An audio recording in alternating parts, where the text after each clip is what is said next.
La historia del grupo de senderismo de Korovina no es muy diferente de la del famoso incidente del Paso Dyatlov, aunque mucho más obscura que la tragedia del grupo de Dyatlov. No es menos extraña y desconcertante. Lo que exactamente sucedió sigue siendo un misterio hasta el día de hoy, rodeado de rumores escalofriantes que van desde operaciones estatales ultrasecretas hasta la participación de espíritus de las montañas. Y para hacer la historia aún más estremecedora, ha sido relatada por el único superviviente del grupo, con detalles fríos y sangrientos. Un relato espeluznante y misterioso. Entonces, ¿qué realmente pasó ese día en las montañas del sur de Siberia? El año es 1993. Un grupo de estudiantes liderado por Ludmila Korovina, jefa del club de senderismo de una escuela vocacional en Petropavlovsk, decide embarcarse en un ascenso del Hamar Daban, una cordillera en la República de Buriatia en el sur de Siberia. La expedición, planeada a lo largo de una ruta de dificultad media, está destinada a ser parte de la competencia nacional de turismo deportivo que tiene lugar ese año. ¿Quiénes eran las personas que se unieron a Korovina? Alexander Krysin, de 23 años, era estudiante en la Universidad Técnica Bauman de Moscú. Se unió al club de Ludmila a los 12 años y había soñado con las montañas desde entonces. Ese fatídico verano de 1993 se dirigió al Hamar Daban justo después de aprobar sus exámenes universitarios. Denis Shvachkin, de 19 años, terminó en el grupo de Korovina casi por accidente. También era miembro del club de Ludmila y la conocía bien. Pero solo se unió al grupo de senderismo después de que otro miembro fuera prohibido de ir por sus padres. Los propios padres de Denis estaban de vacaciones en ese momento y él les dejó la siguiente nota antes de irse a las montañas. Volveremos pronto. Timur Bapanov creció en las montañas. Los padres del joven de 15 años amaban el turismo deportivo y transmitieron su pasión a su hijo. Tatiana Filipenko tenía un trabajo de secretaria en la escuela que albergaba el club de senderismo de Korovina. La joven de 24 años amaba las montañas. Había acompañado previamente a Korovina en varias caminatas más fáciles y esperaba con emoción el ascenso al Hamar Daban. Como Denis, Victoria Zalesova no era parte del grupo inicial. Previamente, había tenido dificultades manejando una caminata de invierno, razón por la cual Korovina no quería llevarla con ellos. Sin embargo, Victoria estaba decidida a ir al Hamar Daban y pidió a su madre que llamara a Korovina y la persuadiera de dejar que la joven de 16 años se uniera al grupo. Valentina Utachenko. Habiendo crecido en el pueblo y estando acostumbrada al trabajo más duro y sucio, mostraba notable fuerza física y mental. La joven de 16 años había ido de excursión antes y esperaba experimentar el romance de la cordillera del Hamar Daban. Tanto Korovina como su equipo eran excursionistas hábiles. Ludmila ya había liderado caminatas en el Tian Shan, los Urales y las montañas del Altai. Los preparativos para el ascenso al Hamar Daban comenzaron 6 meses antes. Cada detalle de la ruta, cada hora de la caminata, fue elaborada. Todos en el grupo amaban el senderismo de montaña y probaban gustosamente su fuerza. Sin embargo, una cosa preocupaba a los padres de los jóvenes y a los colegas de Korovina cada vez que regresaban de sus caminatas severamente agotados. Los estudiantes mismos no se molestaban por eso en lo más mínimo. Decían que era normal sentirse agotado después de las caminatas y que la satisfacción de haber completado el ascenso valía las adversidades de la escalada en sí. No obstante, algunos adultos estaban horrorizados de que los estudiantes estuvieran absolutamente agotados al regresar a casa y creían que Korovina los exponía a condiciones demasiado duras. Algunos asumían que ella limitaba estrictamente la cantidad de comida y pertenencias personales que el grupo podía llevar. Por otra parte, lo mismo sería cierto para cualquier líder de grupo de senderismo experimentado. Los excursionistas experimentados entienden que uno siempre debe considerar cuidadosamente el peso de lo que empaca para una expedición, porque unas pocas onzas aquí y unas pocas onzas allá pueden convertirse rápidamente en varias libras extra que uno tendrá que cargar, además de todo lo demás.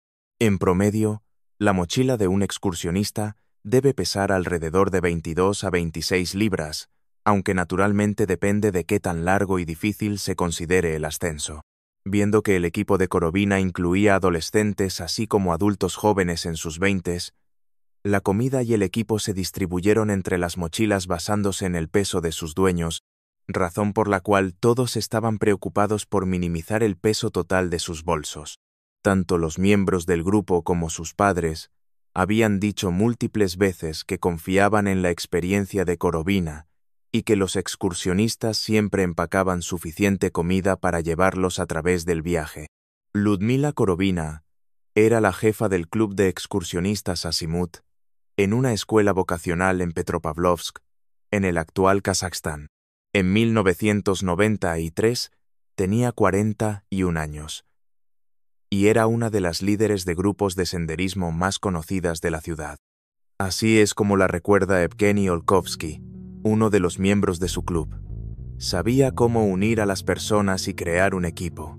Creía en las personas y tenía fe en ellas. Era capaz de sacar lo mejor de las personas. Bajo su guía, cada uno de nosotros pudo desarrollar nuestras habilidades al máximo y mejorar nuestro carácter en todas las áreas de la vida. Gracias a ella, muchas personas se convirtieron en grandes maestros y atletas, formaron familias, aprendieron a dibujar y tocar la guitarra, se volvieron más fuertes, más valientes y mejores. Todos éramos como hijos adoptivos para ella y se preocupaba por todos nosotros.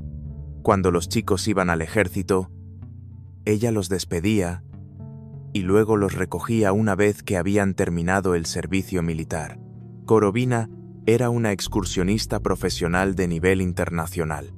Había participado previamente en expediciones a través del Tian Shan occidental, los Urales del norte y circumpolares, el Sayan occidental, las cordilleras de Soria y Altai, y el desierto Karakum.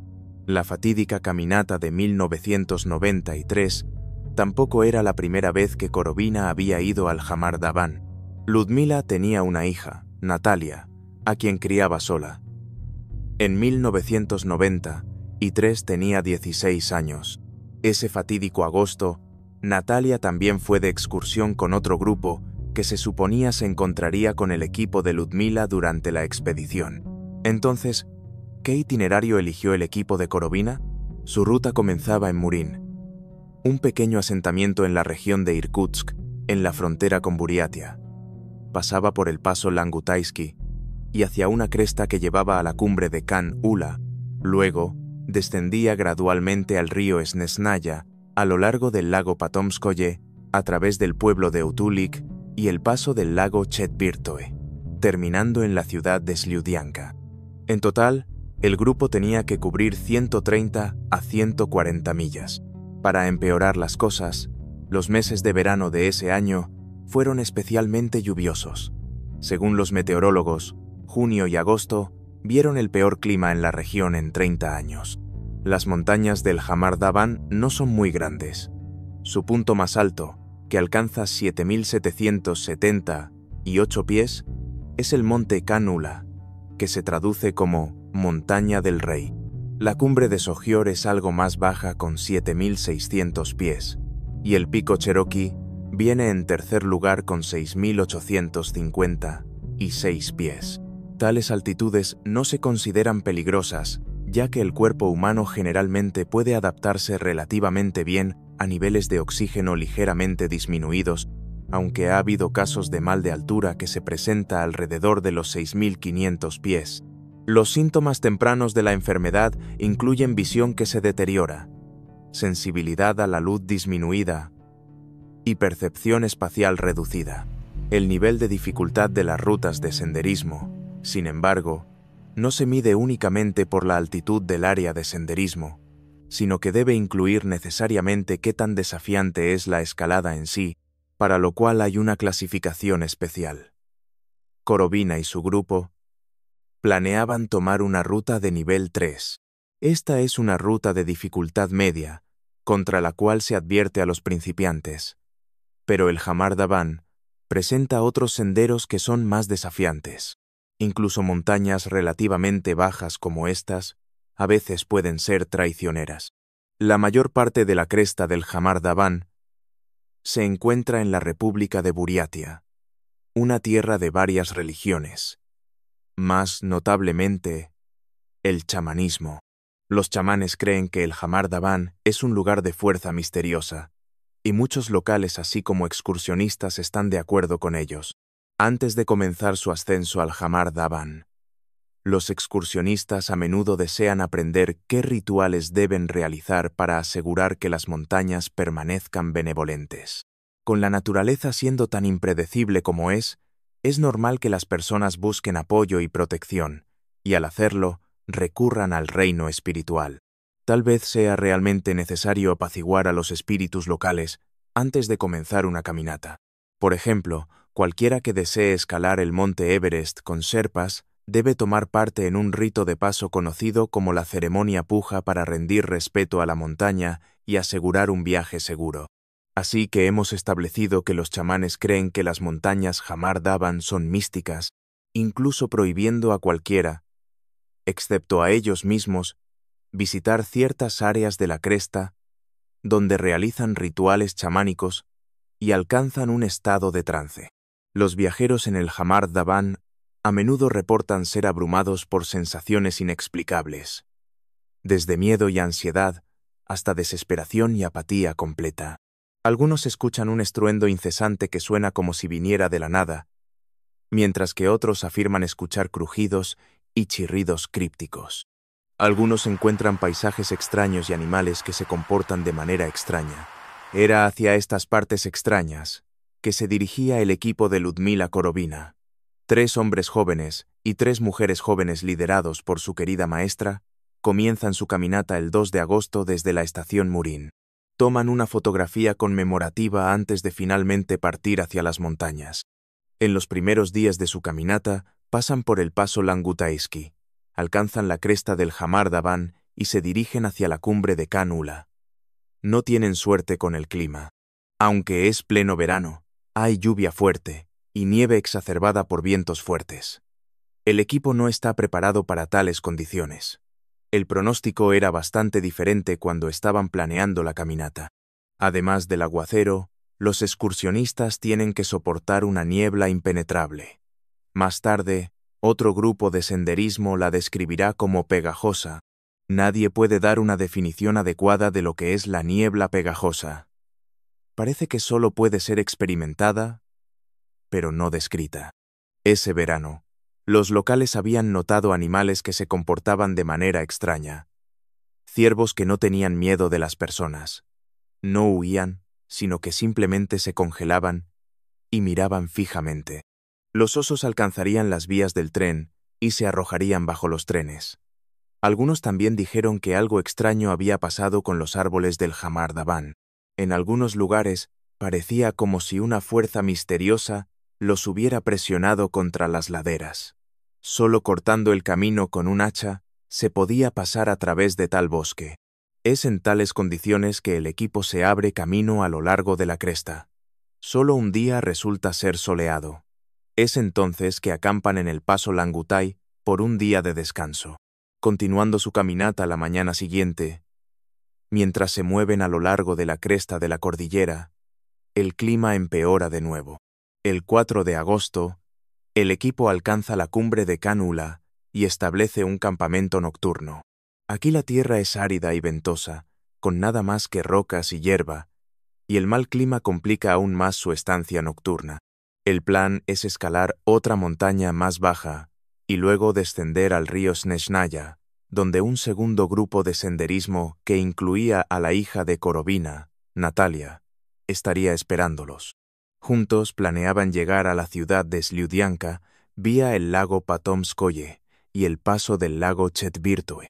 El equipo de Korovina, sin embargo, no llegó al lugar de encuentro en la fecha acordada. Natalia después dijo que su grupo decidió esperar hasta el día siguiente, pero el equipo de Korovina tampoco apareció al día siguiente. así que el grupo continuó su viaje solo. Natalia solo se enteró de las terribles noticias al final de su caminata. Descubrió que uno de los miembros del equipo de Korovina, Valentina Utachenko, fue recogida por excursionistas ucranianos en las orillas del río Snezhnaya. La joven mujer estaba en estado de shock y apenas hablaba, siendo capaz solo de explicar que todo su grupo había muerto en el 5.º día de su caminata. Inmediatamente se enviaron telegramas a los familiares de los fallecidos y las preguntas sobre lo que pasó comenzaron a acumularse. Mientras los rescatistas buscaban los restos del grupo, se lanzó una investigación oficial sobre su muerte. Durante la investigación preliminar, se pidió a Valentina Utachenko que escribiera una nota explicativa en la cual debía describir lo que pasó. Su nota decía lo siguiente: el 4 de agosto llegamos al paso de la tripulación. Descendimos y caminamos a través de una zona alpina sin árboles. Cocinaríamos nuestra comida en una estufa de campamento. Alrededor de las 4 de la tarde, nos dirigíamos hacia el pico Tritrans, pero hacía frío y había lluvia fuerte, así que nos detuvimos en un área sin árboles e instalamos 2 tiendas.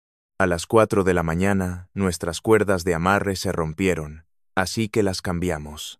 A las 6 de la mañana, uno de los postes de la tienda fue arrancado del suelo. Los sacos de dormir se mojaron. 5 de agosto, 10 de la mañana. Krisin vino y dijo que estaban empapados y congelándose. Estaba nevando.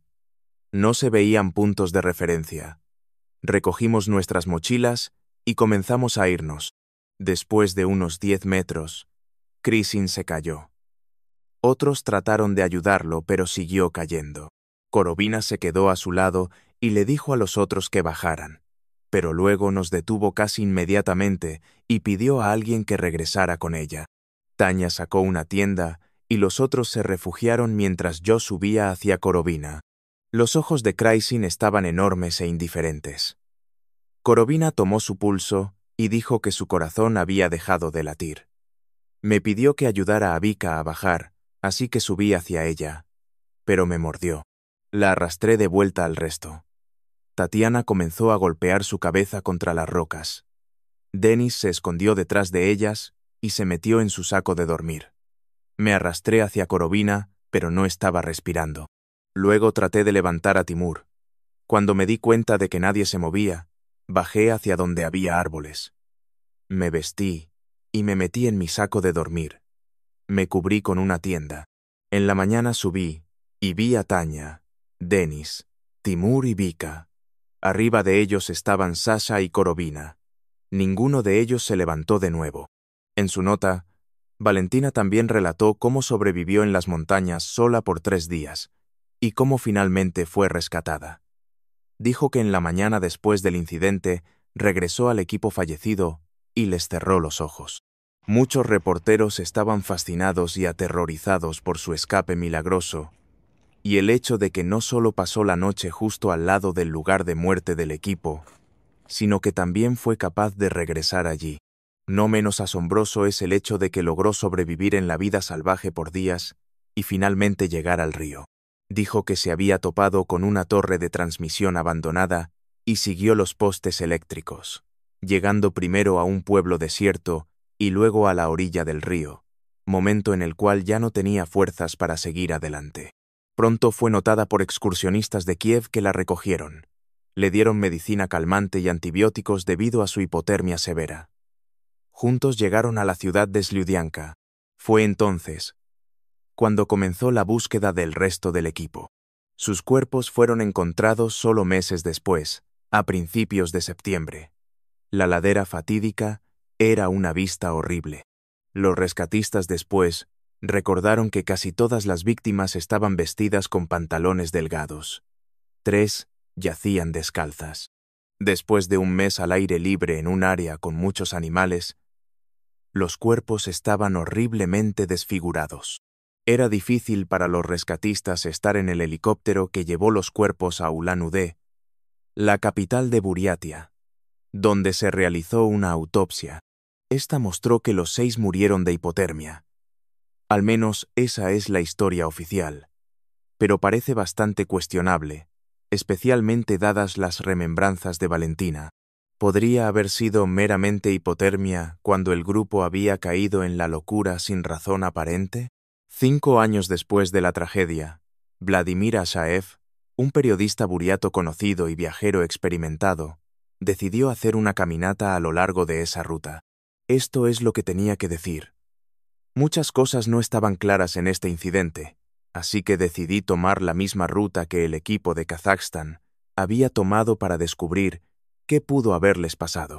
Caminé a lo largo del río Langutai, a través del paso Langutaisky, y llegué al pico de Tritrans, en la ladera del cual el grupo había muerto.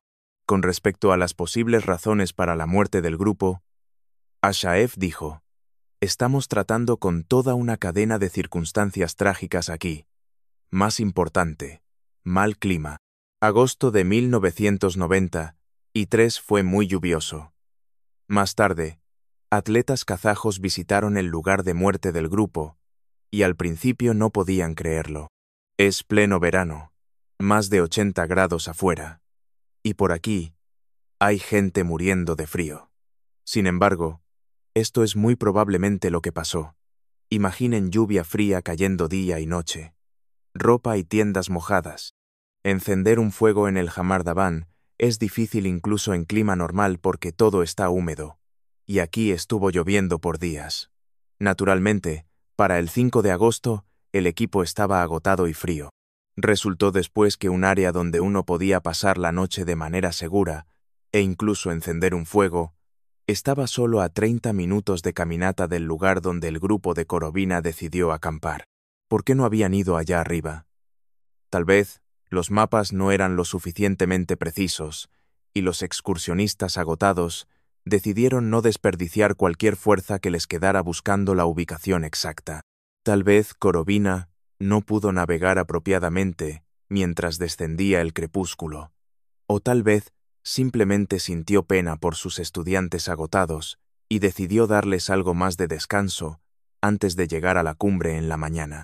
Korovina muy probablemente notó que había caído nieve y, siendo una excursionista experimentada, sabía qué tan peligroso sería para los excursionistas cansados y congelándose, razón por la cual les dijo que empacaran sus cosas inmediatamente y bajaran a donde había árboles.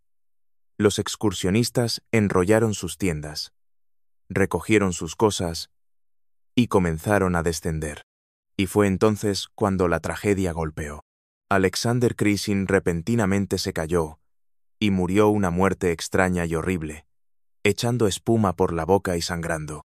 El joven de 23 años, Alexander, era el más fuerte de todo el grupo, la columna vertebral del equipo. Uno apenas puede imaginar lo que Korovina debe haber sentido viendo al joven morir justo ante sus ojos. Todos lo vieron, pero nadie pudo explicarlo. ¿Qué hacer después? Korovina se quedó con Krisin y le dijo al resto que continuara su descenso. Nadie sabe exactamente cómo progresaron las cosas después. Valentina había dicho que vio los cuerpos en 2 lugares diferentes, pero después los restos del grupo fueron encontrados todos en el mismo lugar. Deben haber continuado su descenso pero luego regresado hacia arriba. ¿Qué pudo haberlos hecho regresar? Utachenko, la única superviviente, se mudó a otra ciudad casi inmediatamente después del incidente, comenzando una nueva vida. Por más de 20 años estuvo en silencio sobre la tragedia, e incluso su propio esposo no sabía lo que había vivido. Los doctores la habían ayudado a lidiar con la experiencia desgarradora. Después de la tragedia pasó mucho tiempo en el hospital. Después de muchos años, sin embargo, un periodista del periódico ruso Komsomolskaya Pravda logró contactar a Valentina para una entrevista. Esta es la conversación que tuvieron. ¿Cuántas veces al día comían? 4 veces al día al menos. La comida caliente era indispensable. Haríamos un fuego y cocinaríamos comida. Además, comeríamos bocadillos durante las paradas de descanso. Teníamos granos, leche en polvo, galletas, carne enlatada, zanahorias, remolachas, cebollas, dulces, chocolate. Creo que nuestro suministro de comida se basaba en una meta diaria de 2.400 kilocalorías por persona. Se dijo que caminaron a través de áreas sin bosque, y por eso usaron estufas de campamento, y dicen que no se puede cocinar mucho en esas. No recuerdo estufas de campamento. Bajábamos al bosque y hacíamos fuegos. Esta era mi tercera caminata con Ludmila Korovina. Al principio caminamos por el área alrededor de Petropavlovsk. Luego fuimos al Tian Shan. Ludmila Ivanovna nos enseñaba arte, dibujo técnico y educación física. Estaba estudiando para ser maestra de artes y oficios, instructora de senderismo escolar, razón por la cual terminé en el club de Korovina. Algunos dicen que Korovina tiene la culpa de la muerte del grupo. De ninguna manera. Era temprano en la mañana, estábamos durmiendo. Hacía mucho frío. Korovina nos despertó, nos dijo que recogiéramos nuestras cosas y bajáramos al desfiladero. Estaba tratando de salvarnos, pero era demasiado tarde. El viento era tan fuerte que tuvimos que arrastrarnos hacia abajo en lugar de caminar. De repente, Sasha se cayó y comenzó a echar espuma por la boca. Ludmila se sentó a su lado, lo abrazó, y eso fue todo. Nunca se levantó de nuevo. Luego todos enloquecieron. No sé cuánto duró. Fue como una película de horror. Todos cayendo, sangrando y echando espuma por la boca. Sangre fluyendo de la nariz. ¿Cómo escapaste? Denis Shvachkin me salvó. Me pateó y dijo gatea hacia abajo. Bajé, pero él no lo logró. Me metí en mi saco de dormir y me quedé dormida. O no tanto dormida como inconsciente. No lo sé. Me desperté en la mañana, regresé subiendo esperando que alguien estuviera vivo. No. Vi que todos habían muerto. Subí a tomar un mapa y una brújula. También les cerré los ojos a todos. No sé cómo salí al río Snezhnaya. Recuerdo ver postes de líneas eléctricas y caminar a lo largo de ellos. Parece que no había enloquecido completamente, y era como si alguien me estuviera guiando todo este tiempo. ¿Quién era? Había algunos rumores extraños de que eran agentes de inteligencia. Era mi ángel de la guarda. Sobreviví con la ayuda de Dios. ¿Y cuánto tiempo caminaste?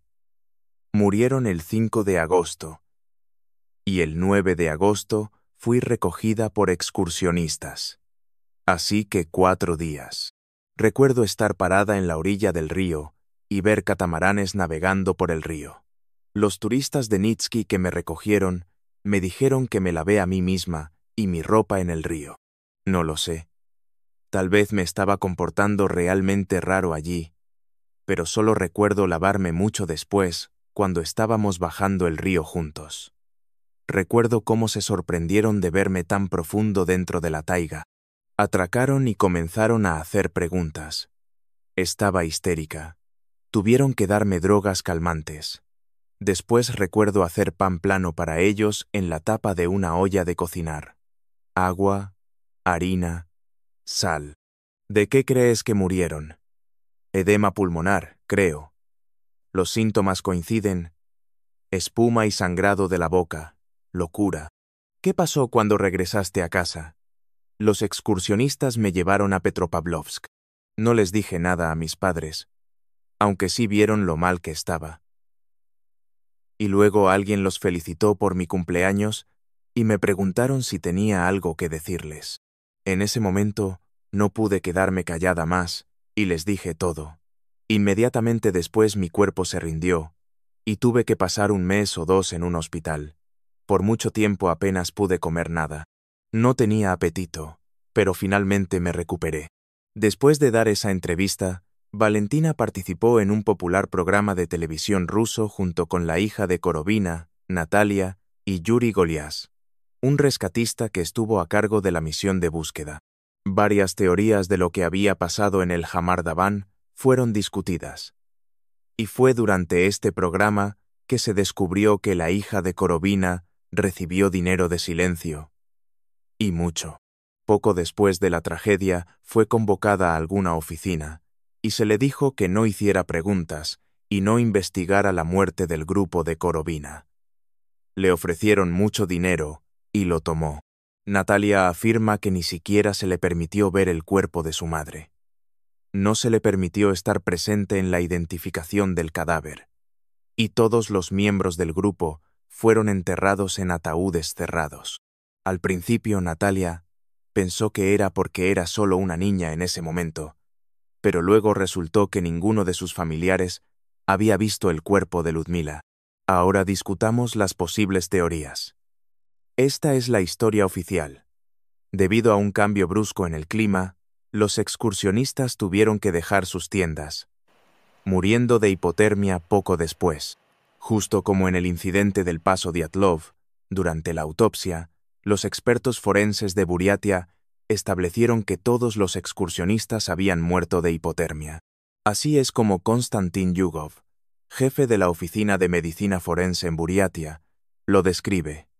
Recibimos 6 cuerpos de excursionistas para autopsia. Nuestra tarea era determinar su causa de muerte. ¿Podría haber sido hipotermia? ¿Podrían haber sido envenenados? ¿Hay alguna herida en los cuerpos? Primero, estudiamos cuidadosamente las condiciones bajo las cuales ocurrió esta tragedia, para determinar qué pudo haber matado a los excursionistas. Todo sucedió alto en las montañas con bajas temperaturas y lluvia fuerte. Además, los excursionistas se estaban esforzando físicamente y estaban privados de oxígeno. En tales condiciones, la muerte puede ocurrir rápidamente. Ha habido casos cuando bajo circunstancias similares, las personas murieron de hipotermia dentro de 2 horas. La autopsia reveló signos de hipotermia, como una falta de nutrientes en los músculos, razón por la cual ese fue el diagnóstico dado. Además, los expertos encontraron edema pulmonar y cambios en el corazón, hígado y pulmones que eran típicos de esta distrofia proteica, lo cual puede ser una señal de inanición. ¿Pero por qué estarían muriendo de hambre si habían empacado 2.400 calorías de comida diaria para cada persona? Los rescatistas encontraron comida en sus mochilas.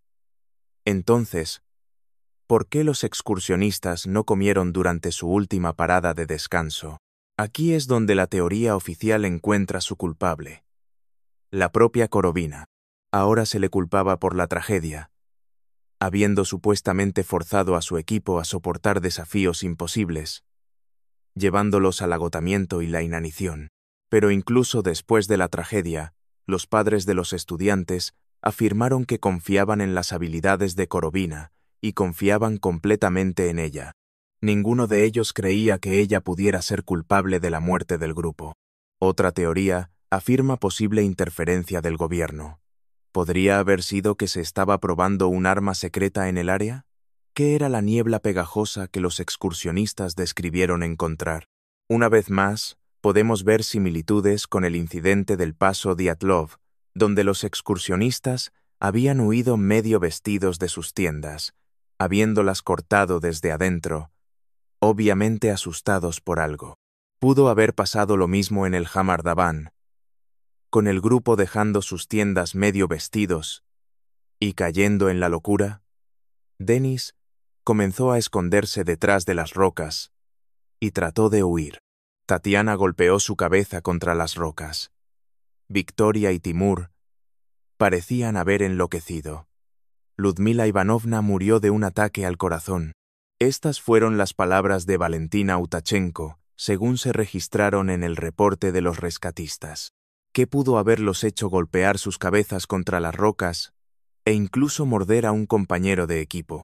No se puede evitar recordar que la hija de Korovina, Natalia, fue ampliamente remunerada por su silencio, y que la propia Valentina no dijo ni una palabra sobre el incidente por 20 años. Otra versión de lo que pasó especula que la muerte del equipo pudo haber sido causada por gases tóxicos naturales o plantas venenosas. Según datos de estaciones meteorológicas, hasta 800 terremotos se registran anualmente en el área del Hamar Daban. Muchos viajeros han reportado gases naturales escapando de las grietas causadas por terremotos.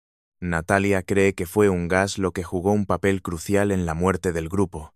Sin embargo, ella implicó que era algún tipo de gas artificial de origen claro. También se ha sugerido que la muerte del equipo podría estar ligada a hierbas. Sabemos que los miembros del grupo de Korovina habían estado recolectando una planta conocida como raíz rosa. Aquí es como el rescatista Yuri Goliás cuenta la historia. Los especialistas de nuestro servicio de control y rescate ayudaron a escaladores, excursionistas y esquiadores turísticos. Todos los grupos de senderismo, organizados con una hoja de ruta y un libro de ruta, fueron registrados en el Comité de Defensa Civil y Emergencias, incluyendo el grupo de Ludmila Korovina, quien lideró un equipo de estudiantes de Kazajstán. Estaba en el área rural de Kairen cuando me informaron que turistas de Río habían traído a Slyudianka, una chica de un grupo que se perdió en las montañas. Me reuní con Valentina Utachenko. Estaba en estado de shock. Sin embargo, le pedí que escribiera una nota explicativa. Según ella, antes del inicio de esa noche fatídica, el grupo había pasado el día recolectando y secando raíz rosa. El día pasado había lluvia fría con nieve y un viento fuerte soplando. Los turistas estaban agotados, fríos y hambrientos. La raíz rosa, o Rhodiola rosea, es conocida por sus propiedades casi milagrosas. Puede aumentar la resistencia, construir la resistencia del cuerpo al estrés y la fatiga, y se usa comúnmente para tratar condiciones asténicas y neurasténicas, así como para aliviar síntomas de angioneurosis. ¿Pudo el grupo de Korovina haber tomado demasiado de ella? ¿O tal vez confundieron otra hierba con ella? Valentina Utachenko afirmó que solo usaron pequeñas cantidades de raíz rosa, tomando algo con té durante el almuerzo. Sin embargo, una bolsa entera de raíz rosa fue encontrada después en la mochila de Korovina. Algunos creen que ella pudo haber estado planeando venderla en la ciudad al regresar. La raíz rosa se convirtió en la fuente de otra teoría: que el grupo fue castigado por espíritus del bosque por tomar demasiado de ella y tener intenciones malvadas. La tradición dice que los espíritus, o incluso las montañas mismas, castigan a cualquiera que recolecte raíz rosa en exceso. Espíritus o no, es verdad que la naturaleza a veces muestra fenómenos inexplicables. Parece improbable que alguna vez resolvamos el misterio de la muerte de los excursionistas, no solo porque es tan complejo, sino porque hay detalles que probablemente nunca descubriremos. Yo mismo no tengo una teoría favorita, pero como siempre, he intentado compilar la información más interesante de diferentes fuentes. Por favor, escriban en los comentarios qué teoría piensan que es la más plausible.